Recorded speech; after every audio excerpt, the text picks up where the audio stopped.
Salut à tous, c'est Sully Perfect 10, j'espère que vous allez bien. On se retrouve pour la grande review de WWE Elimination Chamber Toronto 2025 qui a eu lieu cette nuit. Un show forcément qui a beaucoup fait parler, hein, et vous savez très bien pour quelle raison, hein, évidemment. On va revenir là-dessus dans le détail, et sans perdre plus de temps, je vais vous présenter comme d'habitude le poster du show avec la note globale et un avis déjà général sur ce que j'en ai pensé. Je vais donc vous présenter ce poster. Le voici, avec donc la note globale de 3 étoiles 75 pour ce show. Une bonne note, hein, une bonne note pour un show que je considère comme étant solide dans l'ensemble et qui va, quoi qu'il en soit, entrer dans l'histoire de la WWE, hein, que ce soit en mal comme en bien. Deux chamber match globalement sympathiques, hein, malgré quelques imperfections. Un match tag insignifiant pour respirer.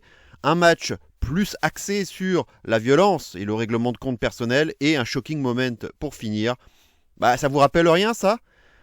Oui, finalement, dans son canevas, ce show ressemblait pas mal au pay-per-view précédent. Hein, oui, à savoir le Royal Rumble. Alors, pourquoi l'ai-je bien mieux noté que le Rumble, justement ? Déjà parce qu'on assiste à deux retours marquants et parfaitement bien placés dans le show, hein, Jade Cargill et Randy Orton, on y reviendra tout à l'heure, et bien évidemment un segment final 100% cinéma, autrement plus choquant et marquant que la victoire de Jey Uso au Rumble.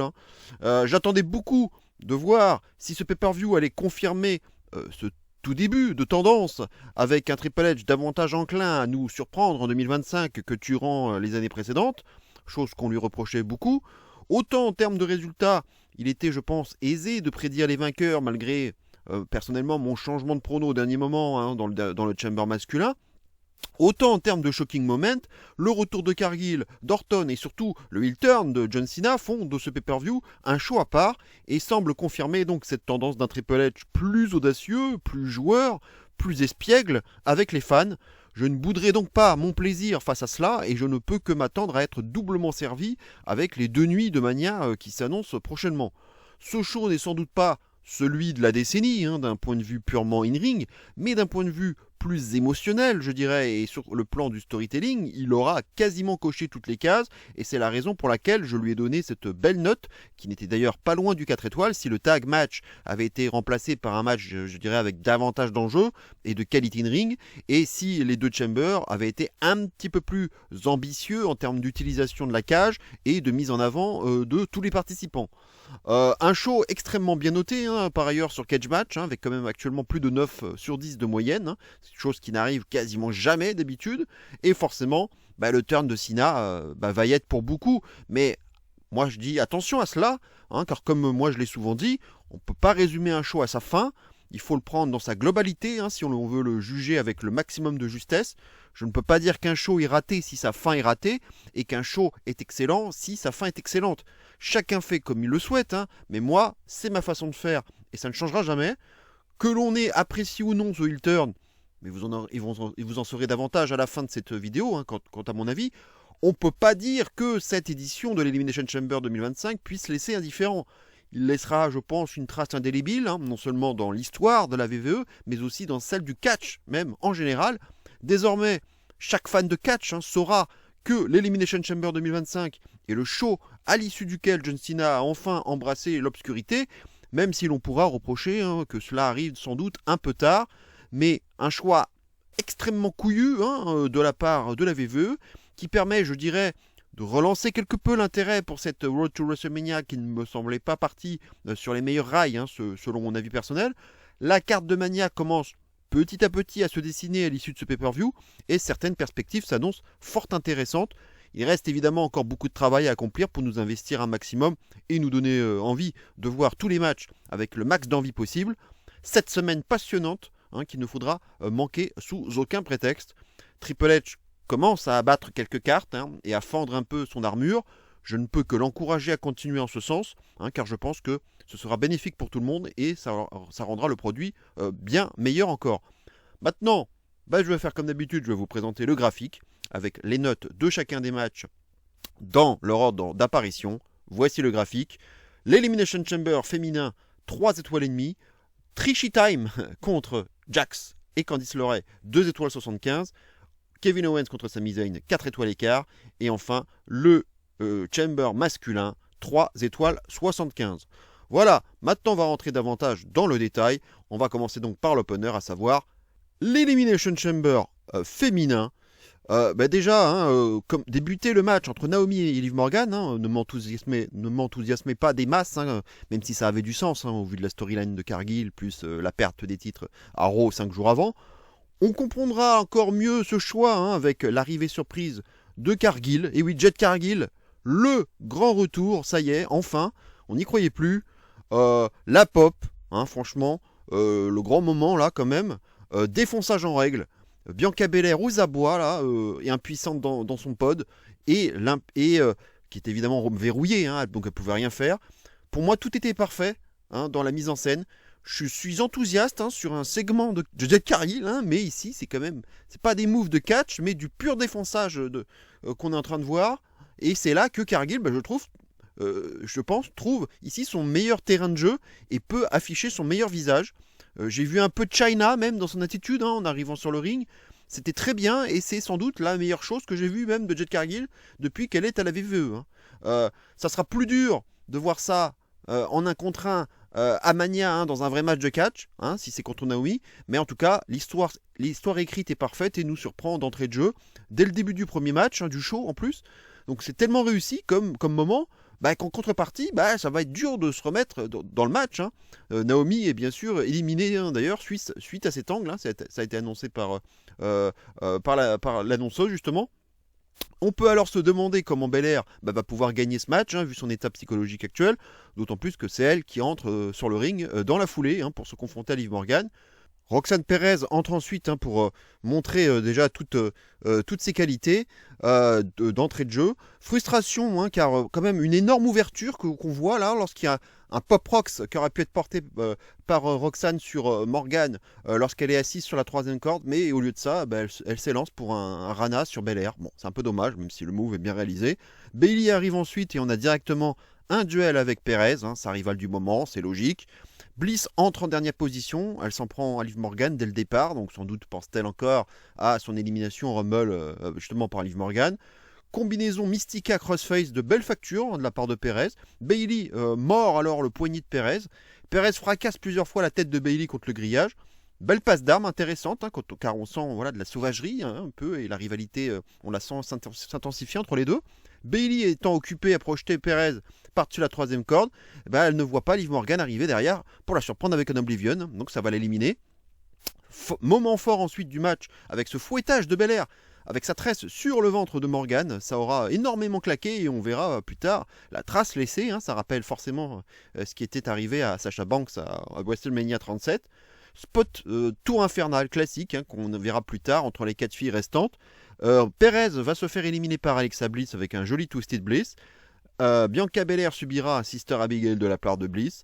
Morgan va arriver derrière avec un roll-up et saisit à la fois les jambes de Bliss mais aussi la tresse de Belair histoire de bien cadenasser la prise. J'ai trouvé ce move original et surtout hyper brillant. Personnellement, c'était très bien pensé et Alexa Bliss est donc éliminée par Liv Morgan. C'était d'ailleurs mon idée dans ma vidéo prono et je trouve ça bien pour la hit d'avoir maintenant Alexa Bliss à la fois sortie du Rumble et du Chamber par la même personne, donc à savoir Liv Morgan.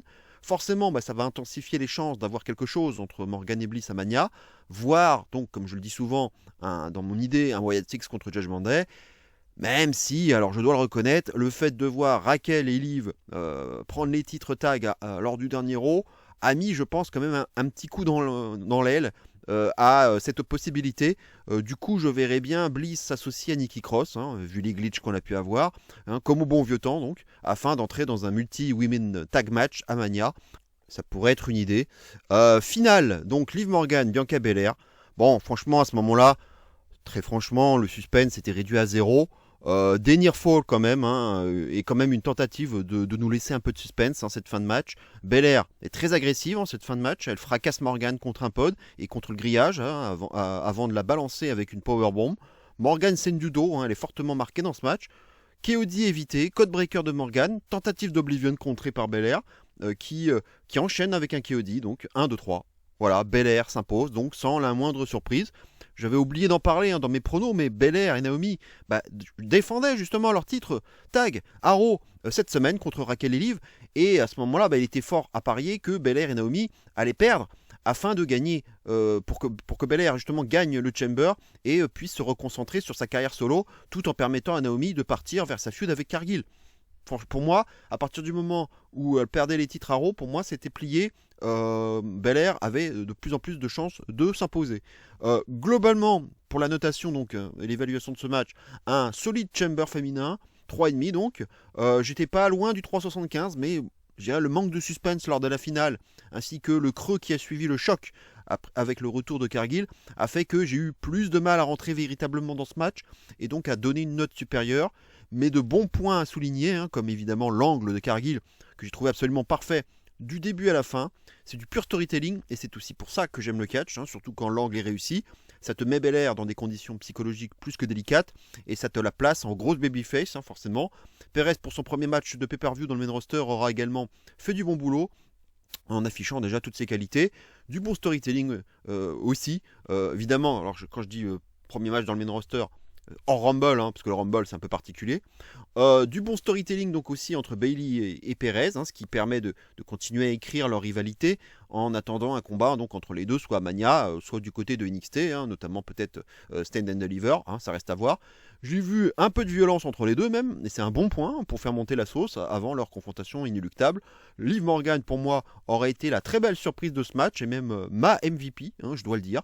J'ai pas toujours été tendre avec elle, mais ici elle aura su me convaincre en se montrant très entreprenante, propre dans ce qu'elle a proposé, aussi bien d'un point de vue prise que d'un point de vue personnage. Sa façon de retenir la tresse de Belair pour éliminer Bliss, c'était vraiment un spot très brillant. Bref, elle montre ici qu'elle a mérité à la fois son titre solo, mais aussi son titre tag, tout fraîchement obtenu. Belair aussi aura forcément bénéficié d'un gros spotlight, à la fois émotionnellement parlant et d'un point de vue performance in-ring. Elle semble à la fois perdue et perplexe face à la situation avec Cargill. Elle aura bien assuré aussi d'un point de vue in-ring, et aussi bien aussi au niveau acting, bien que je lui reproche souvent d'en faire un peu trop dans ses réactions. Ici, elle m'a paru globalement juste. Comme elle le dira lors du post-show, elle veut surtout des réponses. She needs answers. Et nous aussi, car si Cargill attaque Naomi, c'est qu'elle a dû l'agresser, forcément. Donc reste à voir si Cargill n'a pas aussi quelque chose contre Belair, car pour le moment on n'en sait rien, et Cargill n'a pas eu un seul regard envers Belair, c'est ce qu'on peut noter aussi. Belair sera forcément prise entre deux feux, et ça pourrait aussi donner des choses intéressantes dans le cadre du build-up de son match face à Ripley ou Io Sky à Mania. Nous verrons aussi si des images de l'agression seront finalement montrées ou non. En tout cas, Belair n'a pas pu être impliquée puisqu'elle combattait au même moment, on s'en souvient, mais rien ne dit qu'elle n'a pas commandité cette agression. C'est donc quelque chose à surveiller de près et qui peut redonner de l'intérêt à cette storyline, malgré une perspective peu réjouissante, il faut le dire, d'un Jade Cargill contre Naomi à Mania. Deux déceptions quand même pour finir. Bayley, qui à part sa passe d'armes avec Perez, m'a paru globalement discrète. Même chose pour Alexa Bliss, et malheureusement... je lui reproche un peu la même chose que dans son précédent run, à savoir que je ne la sens pas assez concernée, comme si elle était ailleurs, et pas impliquée à 100% dans son personnage. Ça se lit sur son visage, en fait, c'est comme ça que je l'interprète, et je ne peux pas imputer ça en plus au décès de Bray Wyatt, puisque je lui faisais déjà ce reproche avant son décès. Donc il y a quelque chose, j'ai quelque chose qui me gêne, et j'ai l'impression qu'elle n'est pas dedans à 100%. On notera tout de même sa nouvelle élimination donc par Morgan, ce qui ne devrait pas être un hasard dans l'optique de Mania. Le duo Bliss et Cross donc a de bonnes chances de se reformer, à mon avis. Rhea Ripley ensuite va venir voir Belair, idem pour Io Sky, avec, sait-on jamais, un triple threat à Mania, au lieu du Ripley Belair tant attendu, on verra. Dans les deux cas, en tout cas, l'affiche me plaira, ça c'est sûr.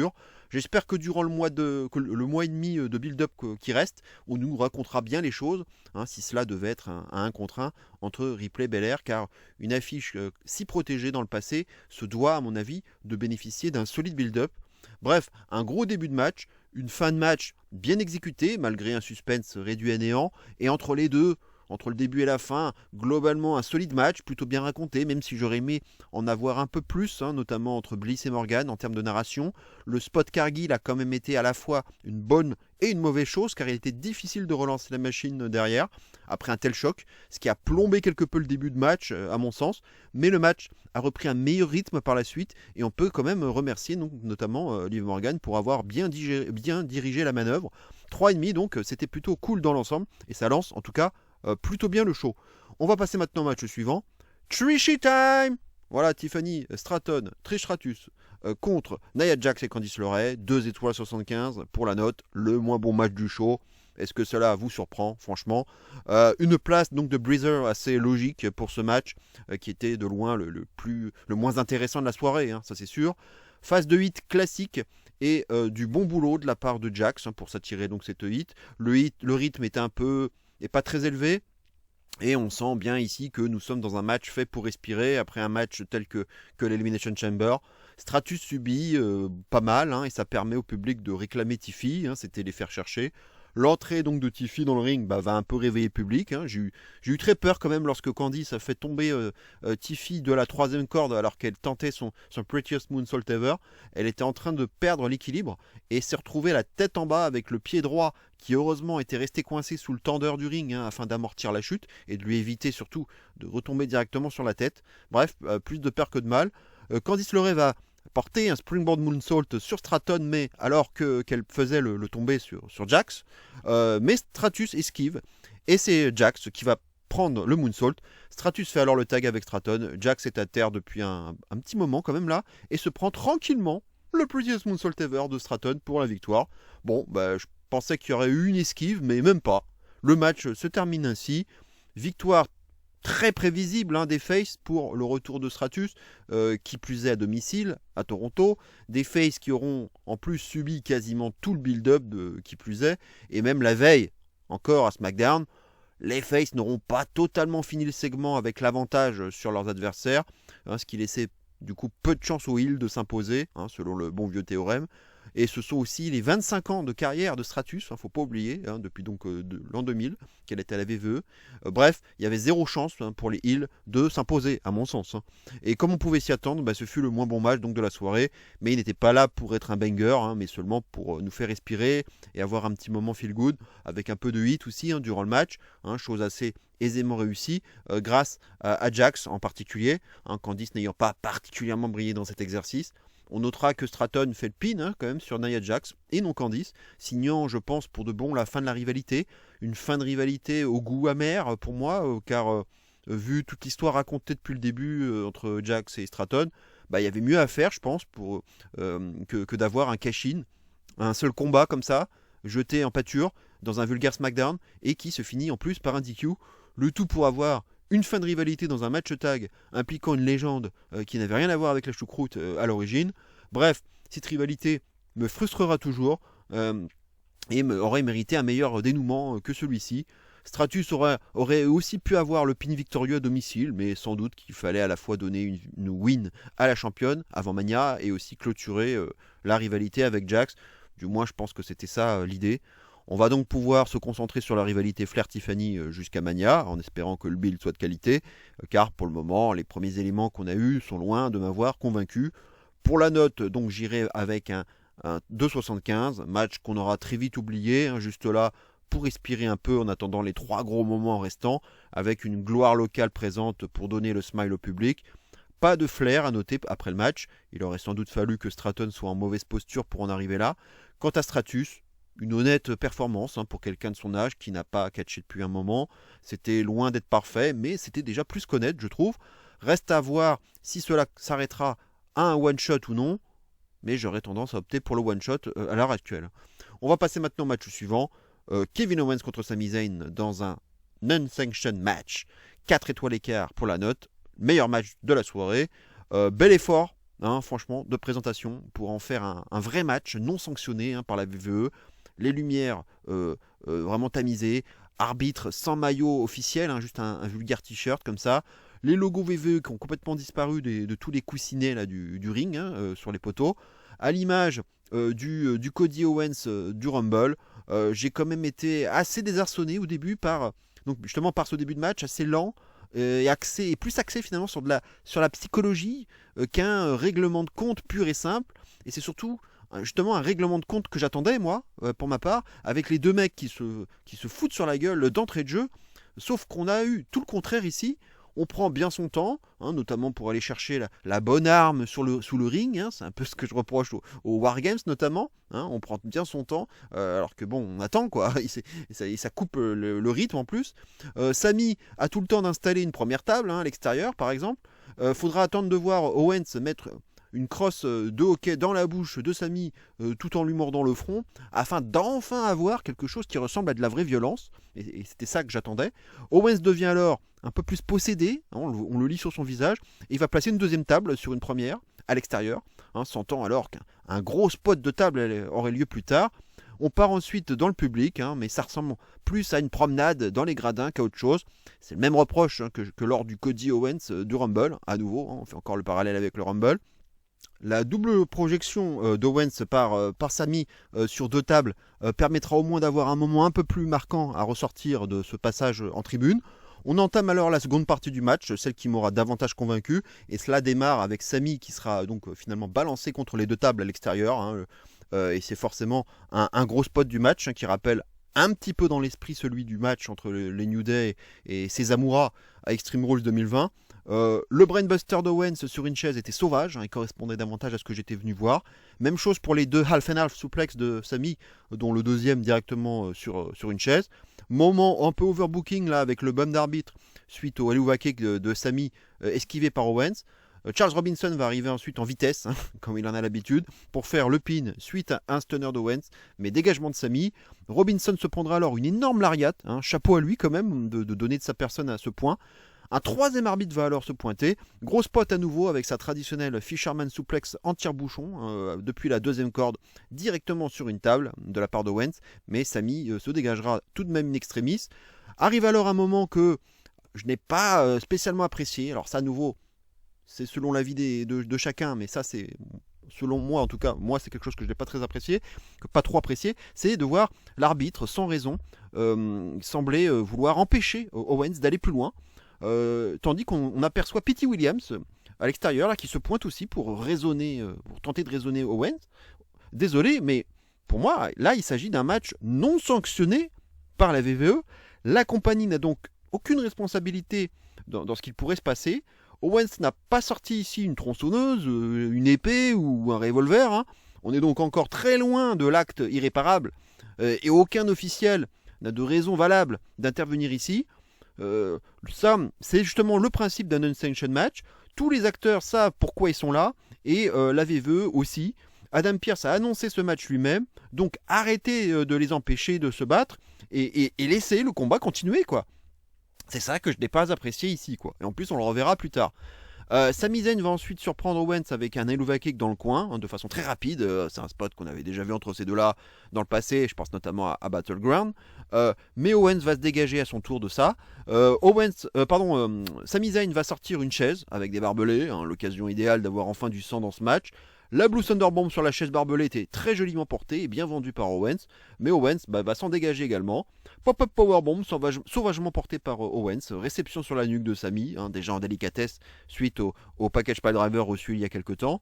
Ça permet d'instiller une dose de drama supplémentaire et encore davantage lorsqu'Owens va mettre une chaise autour du cou de Sami et le projeter contre le poteau à 2 reprises. Michael Cole demande alors à Owens d'arrêter là et fait un gros boulot là aux commentaires pour nous faire vivre ce match. Gros moment de storytelling lorsque Owens va porter sa fameuse powerbomb sur l'éperon du ring qui rappelle évidemment son fameux heel turn de NXT à l'époque. C'était un moment inoubliable. Les autres officiels arrivent alors, voilà, donc j'en parlais tout à l'heure. On voit carrément Jason Jordan, Shane Helms, Kenny Dykstra et en plus de Pete Williams qu'on avait donc vu la première fois. Et de la même façon, je n'ai pas apprécié ce passage, c'est pareil, la même remarque. Tout cela fait partie d'un match donc autorisé par Adam Pearce et Owens, malgré la violence de ses actes, n'a aucune arme dangereuse entre ses mains et on doit laisser le combat se terminer comme prévu. Voilà. Deuxième powerbomb sur l'éperon, porté par Owens. Le drama est total, il n'y a plus rien à faire pour Sami et Owens va s'imposer comme ça après un combat éprouvant de 27 minutes 35. C'est largement plus que ce que j'aurais espéré, et c'est donc une très bonne chose d'avoir pu voir ça et d'avoir laissé les deux hommes s'exprimer. Ça, c'est une très bonne chose. La bonne personne, évidemment, a gagné, car Owens avait besoin d'une belle victoire en PLE après trop de défaites encaissées, notamment face à Cody. Il avait besoin de cette récompense, après tout le boulot qu'il a fait, notamment lors du dernier Rumble. Il avait besoin aussi de retrouver un peu de momentum avant Mania. Quant à Sami, il n'est pas impossible qu'il soit écarté des rings pendant un bon mois, notamment en raison du Ramadan, qui vient tout juste de commencer, parce qu'il est quand même musulman. Et la bonne nouvelle viendra après ce match, et même une double bonne nouvelle, alors que Owens pète un câble et veut aller au-delà en retirant le tapis de protection. Le thème d'Orton va retentir pour enfin son grand retour tant attendu. Grosse pop, et bien évidemment, et si je dis double bonne nouvelle, c'est d'abord parce qu'il est de retour, mais aussi parce que ce retour ne sera pas intervenu pour faire perdre Owens, ce que j'aurais détesté pour le coup, tant Owens avait besoin de cette victoire afin de reprendre du momentum. Donc le voir revenir seulement après le match, c'est juste parfait pour moi en termes de timing. RKO ensuite porté par Orton, et même une tentative de punt kick à l'ancienne, mais ce sont les officiels qui empêcheront ce moment d'arriver, sous les huées du public bien évidemment. Moi personnellement j'y croyais pas à ce punt kick, ça me semblait pas possible. Bref, le Owens-Orton à Mania, que je sentais venir depuis longtemps, il est désormais quasiment gravé dans le marbre, et on aura, je l'espère, 1 mois et demi de build de fort belle facture afin de nous donner encore plus envie de voir le match. Puis on verra aussi Orton qui va s'en prendre aussi à plusieurs agents de sécu, qui sont toujours bolossés. Ça c'est le catch, c'est toujours comme ça. Quant à l'évaluation de ce match, c'est bien sûr le meilleur match de la soirée de très loin, à l'image donc du Cody Owens du Rumble. Donc c'est fou quand même le parallèle qu'on peut faire avec le Rumble, avec ce Chamber. Avec donc ironiquement le même défaut aussi, à savoir sa première partie quelque peu mollassonne et pas assez violente au vu de leur rivalité. J'attendais plus de rentre dedans, plutôt que des parties où on laisse le temps à chacun d'aller chercher une arme sous le ring. Et autre reproche, c'est donc les interventions multiples des officiels pour tenter de mettre fin à quelque chose qui a pourtant été officialisé par la WWE par l'intermédiaire d'Adam Pearce. Autant que Michael Cole crie en demandant d'arrêter, ça fait parfaitement sens et c'est pas un problème ici. Autant que ce soit les officiels qui le fassent, là ça m'a gêné. Et comme l'a scandé le public, let them fight, c'est tout ce qu'on demandait ici. Mis à part ces 2 points noirs, dans l'ensemble j'ai passé un agréable moment, notamment grâce à cette seconde partie qui était bien plus en conformité avec ce que j'attendais de la part des deux hommes. Plus de violence et d'envie d'en découdre. Le spot sur les 2 tables aura fait passer le match vers un cap supérieur. Idem avec la chaise barbelée. Le drama s'intensifie, la Fisherman Suplex sur la table et la Blue Thunderbomb sur la chaise barbelée auront été de très jolis spots de ce match. Les 2 powerbombs sur l'éperon sont un beau clin d'œil et permettent aussi d'intensifier le drama.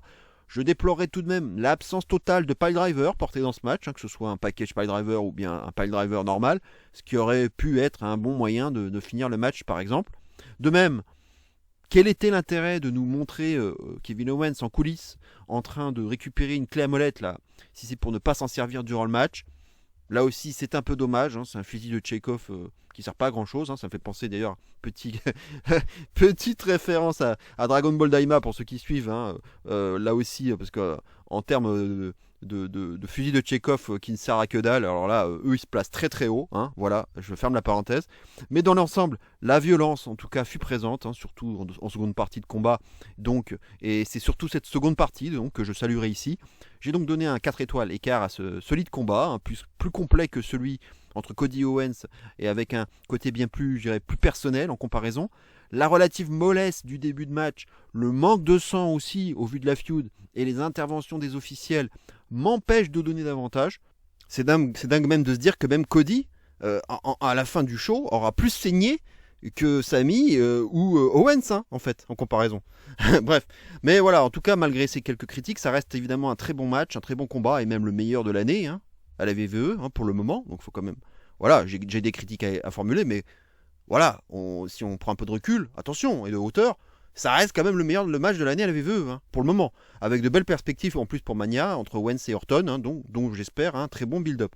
On va passer maintenant au main event, voilà, le gros match, à savoir l'Elimination Chamber masculin. donc 3 étoiles 75 pour la note. Drew McIntyre donc, et Seth Rollins commencent le match, un choix assez pertinent je pense, même s'il y avait évidemment plusieurs autres options possibles. Voir les deux près du pod de Voldemort était forcément un truc à faire pour démarrer ce match. En tout cas, un premier duel avec un peu de violence et en conformité avec la longue rivalité qu'on a eue entre McIntyre et Rollins. Un bon début de match donc, sans oublier la petite provocation de Drew envers Voldemort au passage. La tentation de faire rentrer Voldemort en 3ème position ensuite était forte, mais c'est finalement Damien Priest qui va rentrer en 3ème position, ce qui peut faire sens aussi au vu de la montée en puissance entrevue entre Priest et Drew. Priest ayant sorti Drew au Rumble et s'étant échangé quelques punchlines à SmackDown la veille. Logan Paul va entrer en 4ème position et offrira quelques belles manœuvres aériennes pour débuter. Et plus tard, une jolie gut wrench suplex sur Priest, une suplex costale. Un move qu'on voyait beaucoup à l'époque, mais qu'on voit plus beaucoup aujourd'hui, faut le noter. John Cena entrera ensuite en 5ème position, alors que je m'attendais plutôt à le voir entrer en 6ème. Les Double A vont alors pleuvoir, le Five Knuckle Shuffle arrivera aussi, le Powerbomb, tout comme d'habitude, les five moves of Doom, classique de Cena. Un Claymore viendra alors sécher Cena et filmer de fort belle manière, car on ne voit pas du tout arriver Drew à ce moment-là, ce qui est parfait en termes de surprise. Et on verra la même chose en fin de match, on y reviendra. Mais Drew va se faire surprendre dans la foulée avec un crucifix pin très basique. Énorme sensation, Drew est donc le premier éliminé du match et c'est une grosse surprise car en effet, il faut le noter, dans la journée de samedi, il était devenu le favori carrément dans les cotes pour s'imposer, alors que Cena avait fait la course en tête depuis le début jusqu'à maintenant. Et le fait que ce soit Priest qui élimine Drew n'est sans doute pas le fruit du hasard, à l'image de Morgan qui élimine Bliss. Le Drew contre Priest à Mania faisait partie des rumeurs et il me semble désormais fort bien parti car je ne vois pas ce que pourrait faire Priest à Mania en dehors de ça. En tout cas, j'ai été quelque peu refroidi par cette élimination car je dois être honnête, maintenant je peux le dire, j'ai finalement changé mon prono dans la journée de samedi et au lieu de rester sur Cena qui était mon choix premier, surtout avec cette histoire de 2500 jours dont je parlais dans ma précédente vidéo, je suis finalement parti vers McIntyre, l'ancien Chosen One, qui aurait donc pu avoir toute légitimité pour devenir à nouveau le Chosen One, non pas de Vince ici, mais de Rock. Un Rock qui avait d'ailleurs lui-même annoncé à l'époque la resignature de Drew à la VVE, donc on sait que les deux sont en bon terme en plus. Donc tout pouvait donc faire sens, avec Drew et Cody tous deux à SmackDown, un heel et un face bien établi. Bref, j'étais également prêt à m'embarquer vers ce scénario et forcément quand on verra le vainqueur à l'arrivée, j'ai fini avec pas mal de regrets, ça c'est sûr. À noter que Drew réagira mal avec un Claymore porté sur Priest après son élimination, ce qui va profiter à Logan Paul avec un joli frog splash depuis le haut d'un pod qui va éliminer Priest. À nouveau un spot qui va venir sceller pour de bon un Priest contre Drew à Mania, ça je pense que c'est maintenant quasiment fait. Voldemort arrive alors en dernière position dans ce match, il s'en prend directement à Logan Paul, cherchant à se venger notamment de la gifle là qu'il avait reçue lors du dernier Raw et qu'il avait même fait saigner à la lèvre. Duel Voldemort-Cena ensuite qui forcément raconte énormément de choses, mais duel rapidement avorté à cause de Rollins venu continuer son acharnement sur Voldemort. Cena écarte alors Rollins lui dit alors que Voldemort lui appartient, He has his mind, et que Cena ferait même mieux de repartir faire des films et de rester en dehors de tout ça. Des coups sont alors échangés entre Cena et Rollins. Logan Paul s'interpose pour la hit. Voldemort va sécher ensuite Logan Paul avec un GTS. Logan Paul est éliminé et Voldemort aura donc eu sa petite revanche d'Euro qui ne voudra probablement pas de match à Mania, mais pour plus tard, c'est tout à fait envisageable. Final 3, fort en star power entre Voldemort, Cena et Rollins. 26 titres de champion du monde à E3, nous rappelle Michael Cole. Le Heart Attack au Canada entre Cena et Voldemort sur Rollins est plutôt un joli clin d'œil. Cena et Voldemort se font à nouveau face pour une image forte. Un câlin entre les deux et c'est parti pour les échanges de coups entre les deux. Le GTS contré en STF par Cena est assez joliment réalisé. Voldemort contre alors avec un Anaconda Vice sur Cena. La passe d'armes entre les deux est plutôt agréable à regarder, en tout cas malgré le poids des âges pour ces deux-là. Double A porté par Cena sur Voldemort, mais kick-out de Voldemort, c'est une petite surprise tout de même. Rollins balance Cena à travers un pod. Il endosse clairement ici le rôle du heel dans ce match. Pedigree de Rollins sur Voldemort qui se dégagera à nouveau. Il semble avoir déclenché le cheat code là. Il a l'oculus tertiaire visiblement. Stomp de Rollins sur Voldemort ensuite. Mais même ici, Voldemort se dégage. C'est de la folie. Hein. Comment peut-il se dégager d'autant de finishers à la suite? À nouveau, on verra Cena et Voldemort collaborer avec un combo GTS Double A et Voldemort qui viendra faire le pin sur Rollins. Hein. Ça fait donc 2 fois depuis le premier Raw sur Netflix que donc Voldemort fait le pin sur Rollins. Hein, c'est à souligner. Il ne reste donc plus que Cena et Voldemort. Au moins, il y a davantage d'incertitudes entre les deux finalistes masculins qu'entre les deux finalistes féminines. Car en dehors de McIntyre, il s'agissait des 2 autres favoris de ce match qui se retrouvent en finale. Voldemort regarde le logo de Mania, il est tout prêt d'enfin parvenir à décrocher un mini-event de Mania. Une poignée de main refusée par Voldemort, suivie d'un GTS très rapide, ont failli avoir raison de Cena, mais il se dégagera tout de même. Double A dans la foulée de Cena, qui n'aura donc pas vendu le GTS bien longtemps, mais Voldemort se dégage de nouveau. C'est irréel ce qu'on vit ici. Là encore, et comme je le disais tout à l'heure, un super boulot de caméra avec Rollins qui viendra porter par surprise un stomp à Voldemort au niveau du tapis extérieur, alors qu'on aurait pu penser à ce moment-là que Rollins était sorti de la cage depuis le temps qu'il était éliminé. Cena voit alors une occasion en or, là. L'opportunité est énorme, et il va la saisir en portant un STF sur un Voldemort déjà KO et qui passe out petit à petit sous les yeux d'un Rollins au regard plus que sadique, qui savoure le moment là avec sa gueule à travers le grillage. C'est très Shining là, Shining Moment. Voldemort échoue donc à nouveau dans sa quête de main event à Mania et finalement Cena s'impose, lui le favori tout désigné de ce match, malgré la menace McIntyre donc quelques heures avant le show, en termes de cote, je veux dire. Évidemment, j'ai des regrets d'avoir changé mon prono, d'autant plus que comme je l'avais indiqué dans ma dernière vidéo, cela faisait donc pile 2500 jours que Cena n'avait pas gagné un match en solo à la WWE, chose qui d'ailleurs bizarrement n'a toujours pas été rappelée par la WWE, ça je comprends pas, et qui pouvait peut-être donc s'agir potentiellement d'un gros spoiler. Finalement, ça n'aurait été un finalement. Cena va donc aller chercher Cody à Mania, et à ce moment-là, je me dis qu'on risque de s'emmerder avec 2 gros babyface qui se respectent et qui ne vont pas avoir grand-chose d'intéressant à dire pour nous hyper pendant 1 mois et demi. Mais bon, nous reviendrons évidemment plus tard sur ce qui va se passer. Quant à l'évaluation du match, ce fut un assez agréable Chamber, plus complet je dirais que celui des femmes. Il aurait eu l'avantage de ne pas avoir subi un shocking moment à la Cargill d'entrée de jeu, ce qui nous aura permis de rester dans le match du début à la fin, sans la moindre coupure. Le duel Rollins-McIntyre aura bien lancé le match. Logan Paul aura globalement bien su réaliser ses cascades et sera resté efficace pour provoquer la hit. McIntyre et Priest auront pas mal vendu leur match de Mania et cela semble plus que bien parti à présent. Comme un symbole, Cena et Voldemort auront eu aussi des interactions, et même parfois pour collaborer, mais aussi pour s'affronter. Et globalement, cette confrontation n'aura pas été désagréable à suivre, ce qui n'était pas gagné d'avance. Rollins aura été plus le heel au milieu de tout ça, toujours obnubilé par Voldemort, et si l'on part à Mania vers un triple threat entre Rollins, Voldemort et Reigns, grand absent de ce show finalement, Rollins sera sans doute là pour faire le heel de ce match. Après les retours de Cargill et Orton, le retour de Reigns semblait moins nécessaire, je pense, de toute façon. Je découperai ce match en 2 trios. Les gros stars, Rollins, Cena, Voldemort d'un côté, un trio pas mal mis en avant dans ce match, et les 3 autres, Priest, McIntyre et Paul, globalement plus discrets et surtout étaient là pour faire avancer la rivalité entre Priest McIntyre et permettre aussi à Voldemort de se venger sur Logan Paul après ce qui s'était passé à Raw. Dans l'ensemble, un match solide donc, du suspense, notamment avec pas mal de near falls de la part de Voldemort surtout, qui le rendait même limite cheaté, ça c'est ce qu'on pouvait reprocher, du storytelling, des choses teasées pour Mania, et un spot final très efficace avec ce stomp sorti de nulle part et qui protège Voldemort dans la défaite. Cena réalise dans l'ensemble une assez bonne prestation, en tout cas bien meilleure que ses dernières. En termes de critique, le match a peut-être manqué un peu d'étincelle avant l'arrivée de Cena.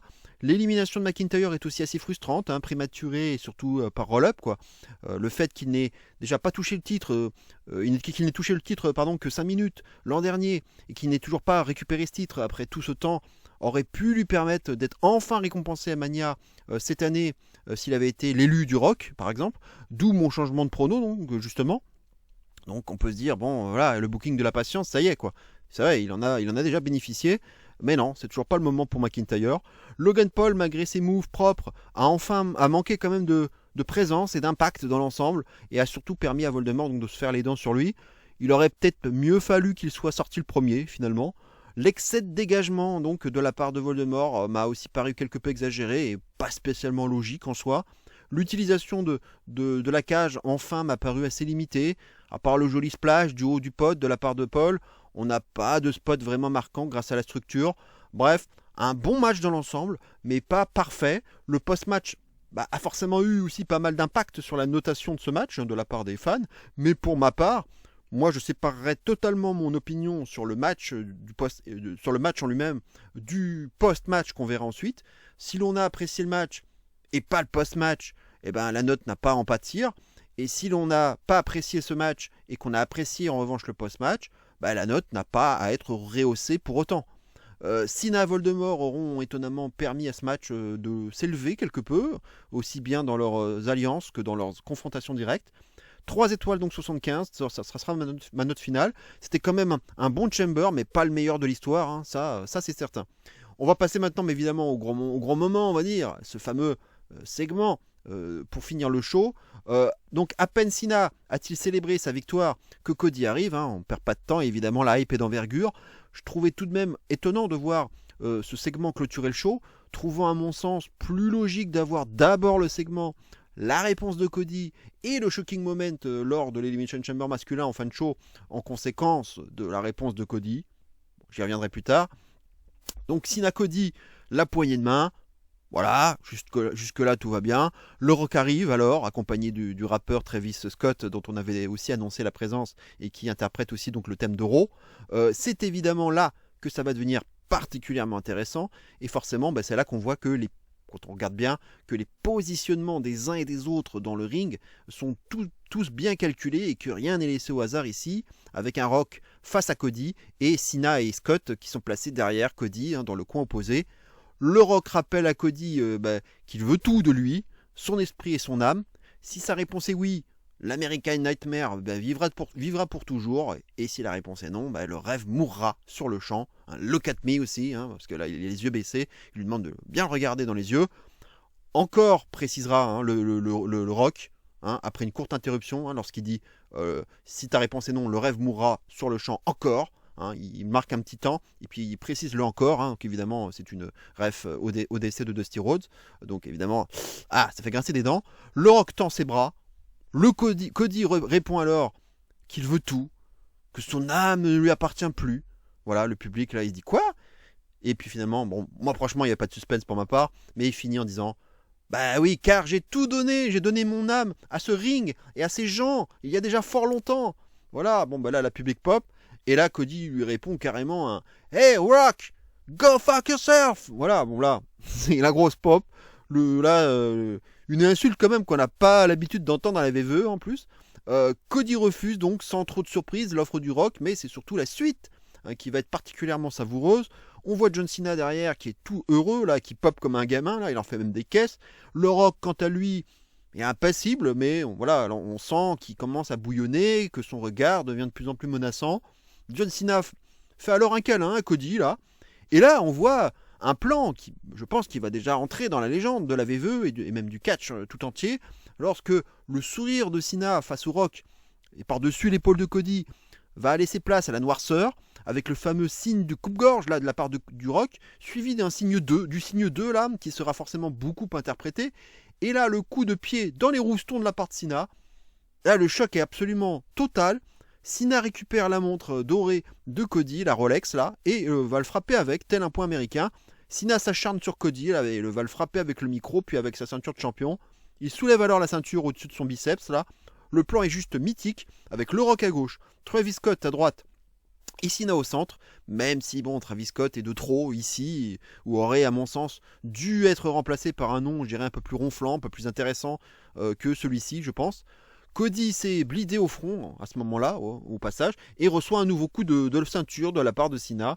Cena arrache la chemise de Cody et l'étrangle avec sa cravate. Travis Scott retient Cody par le bras et Cena par les jambes, tandis que le Rock vient fouetter Cody avec la ceinture Cody Soul, hein, avec la date du décès de Dusty qu'il avait sorti donc à SmackDown la veille. Cena pose le pied sur la tête de Cody. L'image est folle. Les commentateurs n'y croient pas et sont tous sous le choc. Le sang de Cody répandu sur la ceinture Cody Soul par le Rock, avec un nouveau coup de fouet porté par le Rock. Cena jette le titre là sur la carcasse de Cody. Michael Cole vient alors voir Cena, le trio infernal se tourne vers le ring, Cody est KO, et nous avec. Le show se termine comme ça. Quel incroyable segment, franchement. Et forcément, ça va énormément faire parler tous les fans de catch, car le buzz est d'envergure. L'événement est juste historique et déjà légendaire. Un heel turn de John Cena qui aurait cru ça possible encore, surtout à seulement 9 mois de sa retraite. Certains diront que ça arrive sans doute un peu trop tard. J'en fais partie même. Mais si ça devait vraiment arriver, c'était maintenant ou jamais. Ça forcément. Mais je trouve ce move quand même en tout cas extrêmement audacieux et couillu donc de la part de la WWE, car il y a quand même de bonnes chances de voir Cena au Hall of Fame même dès l'an prochain, et j'ai du mal à voir Cena arriver comme ça en heel au Hall of Fame, ce qui l'obligerait donc du coup à redevenir vite face pour l'occasion. C'est là toute la difficulté de la chose, ou bien alors on va repousser l'échéance de son intronisation, on attendra 2027 peut-être avant d'avoir plus de marge. Afin d'avoir plus de marge. Maintenant, sur le segment lui-même, franchement, il n'y a rien à dire. Il est extrêmement fort et très bien réalisé. Chacun est donc ayant son placement adéquat dans le ring. Le choc est évidemment de mise et aucun fan de catch ne peut y rester insensible. Moi, le premier. Évidemment, ce segment sera immédiatement comparé à celui de Hulk Hogan, autre moment mythique dans le monde du catch, avec le New World Order of Wrestling qui était alors en train de naître. D'où mon petit clin d'œil d'ailleurs à la NWO, si vous avez été attentif à la police que j'ai utilisée sur la vignette de ma vidéo lorsque j'ai titré Hollywood Cena en référence à Hollywood Hogan. Peut-être le meilleur heel turn de tous les temps, ça aussi ça pourrait être débattu, mais c'est sans doute en tout cas l'un des plus grands heel turns de l'histoire, ça c'est une certitude. Quand on repense en plus au Firefly Funhouse match de Mania 36 avec tous ces symboles, forcément ce heel turn vient trouver un écho monumental, et j'aurais évidemment aimé, et je suis pas le seul sans doute, que Bray Wyatt soit encore là parmi nous pour voir ça quoi. Et un heel turn qui permet aussi d'avoir une bien meilleure perspective en termes de build-up, car j'avais déjà assez peur d'un build-up 100% babyface avec pas grand chose de méchant à se balancer à la figure. C'est d'ailleurs cette perspective qui aurait dû personnellement m'aiguiller quant au scénario auquel on allait assister ici quoi. Voilà, ça c'est pour l'aspect, je dirais, plutôt positif de ce segment. Maintenant, j'ai quand même un problème avec ça, et c'est quelque chose que j'ai souvent reproché à la EW, et même aussi parfois à la WWE. C'est une question que je me suis souvent posée, mais moi qui aime les choses cohérentes dans le catch, je ne peux que me la reposer ici. C'est que comment le Rock savait-il d'avance que non seulement Cody refuserait son offre, mais surtout que Cena gagnerait le Chamber Match. Parce que si Cena n'avait pas gagné, comment aurions-nous fini ce show? Le Rock avait-il prévu un plan B, un plan C, voire un plan D parmi les autres vainqueurs potentiels du Chamber? Voilà en quoi, moi, cela me pose problème, et aussi pourquoi j'aurais préféré qu'on inverse le Chamber et le segment en question. Si l'on avait eu le segment en premier, le Rock aurait au moins été fixé quant à la réponse de Cody. Il serait reparti. On aurait pu alors avoir le temps nécessaire, 1 heure, 1 heure et demie, d'aller-retour, avec, on nous montre un petit peu par moment un fil rouge avec le Rock en coulisses, qui aurait pu être vu en train de discuter avec 2-3 participants au Chamber, ou en discussion avec une personne mystère dans une pièce fermée, une limousine ou je ne sais quoi d'autre.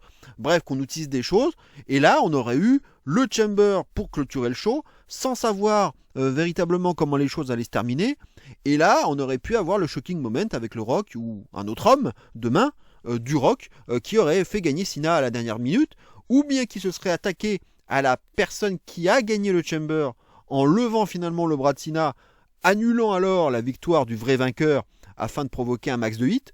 Voilà personnellement ce que j'aurais fait, car en procédant ainsi avec le Chamber en premier et le segment en deuxième, je n'arrive pas à suspendre mon incrédulité. À la limite, que le Rock puisse anticiper le refus de Cody, passe encore, mais qu'il ait pu prévoir la victoire de Cena, je suis désolé, mais là ça n'a aucun sens et ça mérite largement des explications lors des weekly à venir, car si l'on n'apprend pas que le Rock avait plusieurs plans de rechange au cas où, et que Cena était son choix numéro 1 dès le départ, si c'est ça qu'on apprend, ça n'a aucun putain de sens, car comme on a pu le voir Le Chamber Match s'est joué dans les règles de l'art et absolument rien ne pouvait assurer la victoire de Cena dans ce match. Il n'est même pas entré en 6e position, en dernière position, ce qui aurait au moins pu avoir du sens si le but était de le favoriser au maximum. Le Rock pouvant de toute façon jouer de son pouvoir pour faire ce qu'il veut et servir ses propres intérêts. Je pinaille peut-être, hein. Vous n'êtes pas obligé d'être d'accord avec moi, mais moi c'est comme ça que je raisonne et que j'ai toujours raisonné dans le catch. J'ai besoin de cohérence, j'ai besoin de comprendre comment on est arrivé du point A vers le point B et si tout cela se tient. Et comme je l'avais dit dans mes pronos, le coupe-gorge là, de Bad Blood, ce signe 3 là, face à Reigns, Cody et Jimmy, est déjà bien difficile à ramifier avec ce qu'on voit aujourd'hui. Le signe 2 du Rock sera forcément interprété, mais j'ai envie qu'à la fin, je me dise que tout était lié, tout était fait à dessein et que tout faisait sens depuis le départ. Sauf que là, avec tous les éléments qu'on nous balance à la figure, ça va être fort difficile de nous faire avaler la pilule sans rechigner. Et moi, je vais rechigner, ça c'est fort possible. Et de toute façon, je reviendrai là-dessus lorsqu'il faudra faire les pronos, car si je n'ai pas la cohérence nécessaire dans la construction de ce Cody contre Cena, je partirai déjà avec un a priori négatif, et donc un handicap, avant même que le match n'ait commencé. Donc voilà en gros ce que je voulais dire, et c'est même un paradoxe donc en fin de compte, c'est un segment que j'ai moi-même trouvé légendaire et historique, quelque chose qui va compter pour toujours dans la grande histoire de la WWE, mais en même temps ce sentiment de ne pas avoir tout compris quant aux subtilités qui ont conduit à aboutir à ce scénario et qui me permettrait de me dire que finalement c'était un plan de génie de A à Z sans le moindre accroc.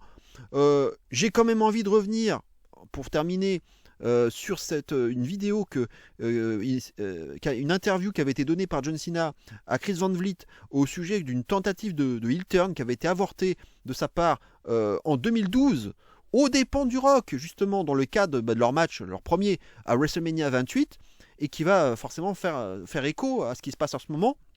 Donc forcément c'est intéressant, et je vais citer Cena, et il disait, oui voilà, c'était pour Cena Rock numéro 1, j'ai appris qu'ils allaient le faire, donc le heel turn, j'ai enregistré une nouvelle chanson, j'ai acheté du nouveau matériel, et en 48 heures, j'avais une nouvelle piste, donc un nouveau morceau, un nouveau thème musical mixé en studio et un mixage final.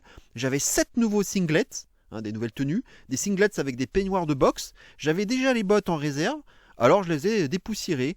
J'étais prêt à partir, là, à y aller, et je pensais déjà à ce que je pouvais faire avec l'histoire. Un heel, c'était pas seulement un nouvel équipement, le message derrière le singlet, là, le peignoir de boxe et les bottes est l'exact opposé de ce que vous avez vu avec l'équipement voilà, de la rue, le short en jean, le t-shirt, la casquette et les baskets. Il s'agit de prendre le contre-pied de tout ce que vous représentez. Je commencerai à ne plus travailler aussi dur, je me montrerai moins, je serai indigne de confiance et déloyal, je manquerai de respect dans ce que je fais, je renoncerai à beaucoup de choses. Toutes ces choses, vous pouvez les prendre et en faire des histoires intéressantes, et c'est ce qui me vient à l'esprit, et non pas ce que je peux faire. Comment puis-je prendre la propriété intellectuelle que les gens connaissent et la déformer pour qu'ils se rendent compte que ce type est complètement fou. Cena était tout à fait d'accord avec ce changement de personnage, prêt à faire preuve donc de méthode pour se faire huer. Il s'est même inspiré du livre du playbook de Chris Jericho en voulant ne pas proposer de produits dérivés. C'est à ce moment-là que la WWE a mis un terme à l'opération, donc à ce heel turn, se rendant compte de l'argent qu'elle perdrait en changeant Cena de camp, en le faisant changer de camp. Je pense que, alors je recite à nouveau Cena, je pense que c'est à ce moment-là que la conversation s'est engagée et que l'on s'est dit que c'était une mauvaise idée. Je sais que ça va faire mal, mais je ne vendrai plus de t-shirts, je vais retirer toutes les marchandises du marché, je ne sortirai plus rien de nouveau, je ne ferai plus d'apparition, je ne ferai plus de make-a-wish, je ne ferai rien de tel, je vais être un méchant là pour faire en sorte que le gentil fasse tout ça. C'est à ce moment-là que je me suis dit qu'on s'enfonçait un peu trop. C'est comme ça que ça s'est passé, mais j'étais prêt. Voilà, et le thème de Cena dont il a parlé aussi, donc ce nouveau thème, devait s'appeler Fear My Name, avec des sons de trompette et de saxophone, dit-il. Il sera donc intéressant donc de voir si tout ce qu'il a dit là dans cette interview à l'époque sera repris un peu ici, en termes de tenue, en termes de musique. Voilà, ça c'est aussi un peu l'intérêt de ce qu'on verra à l'avenir lors du build-up. Moi, ça me hype quelque peu. En termes d'in-ring, voilà, Cody Cena, bon, ce sera pas forcément un chef-d'œuvre. on va être un peu plus sur du storytelling, ça c'est sûr, avec de l'overbooking, etc., etc. Il y aura du cinéma, ils vont nous raconter un truc. Voilà, bon, on en reparlera pour les pronostics, hein. Mais il ne faudra pas s'attendre à une masterclass, je dirais, du in-ring. Ce ne sera pas, je pense, que l'effet recherché, de toute façon. Voilà, j'en ai terminé avec cette review. Voilà, on est à presque 1 heure quand même, donc il y avait quand même déjà de quoi dire. Hein. C'est quand même un show qui, malgré tout, quand même, qu'on l'aime ou pas, hein, qui va rester dans l'histoire. Ça, c'est clair et net. Il s'est passé quelque chose. C'est un tournant comme dans l'histoire du catch, même si voilà, Cena, normalement, voilà, à la fin de l'année, c'est fini. Mais c'est quelque chose qui marquera, je pense, un peu vraiment les fans de catch, quoi. Ça, c'est quelque chose vraiment d'important. Voilà ce qu'il fallait dire. Comme l'indique ma vidéo, à bientôt. Je n'ai pas de date précise parce que c'est vrai que là, on part quand même sur 7 semaines avant le prochain pay-per-view. Donc c'est long, Mania. Forcément, moi je vais pas attendre 7 semaines avant de faire mon top 5 parce que les top 5, c'est dans mes morceaux catch. Et mes morceaux catch, comme leur nom l'indique, c'est mensuel. Donc je pense que je sortirai un morceau catch avant, donc on verra quand exactement, et ensuite on partira peut-être vers une vidéo du coup qui serait pas un morceau catch mais directement une vidéo prono de Mania, voilà. Ça permettra de la faire un peu plus courte, parce que forcément des pronos de Mania, 14-15 matchs à pronostiquer, c'est toujours long, forcément, hein, il y a beaucoup de choses à dire. Voilà, en tout cas, on se retrouve très bientôt, dans le courant du mois de mars. Probablement, peut-être le 30. Voilà, c'était un peu une date que j'avais en tête, on verra. En tout cas, voilà, on va pas se retrouver tout de suite. Donc, par avance, je vous souhaite voilà, déjà plein de bonnes choses, une bonne santé, bien profiter. Les beaux jours reviennent petit à petit. Regardez un max de catch, kiffez à fond. Voilà, et j'espère que vous, comme moi, vous allez voir une très belle route vers WrestleMania et que vous allez kiffer ce que vous allez voir. Moi, évidemment, pareil. On verra bien. J'espère des explications quand même, quelque chose de cohérent entre The Rock et Cena. Mais rien n'est moins sûr, malheureusement. Voilà, en tout cas, portez-vous bien. À très bientôt. Passez une excellente fin de dimanche. Et d'ici là, bien entendu, n'oubliez surtout pas et plus que jamais, vive le catch. Et cero miedo. Ciao à tous.